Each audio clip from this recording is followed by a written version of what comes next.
بسم اللہ الرحمن الرحیم۔ السلام علیکم دوستو۔ ایک شخص حضرت ابو درداء رضی اللہ عنہ کی خدمت میں حاضر ہوا اور عرض کیا کہ آپ کا مکان جل گیا۔ انہوں نے فرمایا نہیں جلا۔ پھر دوسرے شخص نے آ کر یہی اطلاع دی تو پھر فرمایا نہیں جلا۔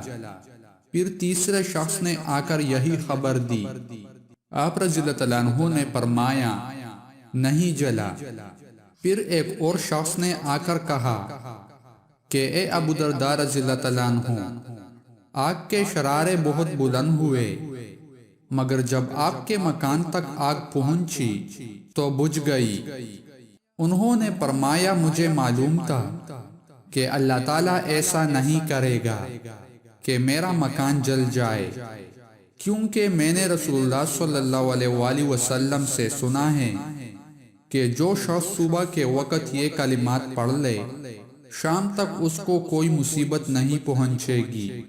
میں نے صبح یہ کلمات پڑھے تھے، اس لیے مجھے یقین تھا کہ میرا مکان نہیں جل سکتا۔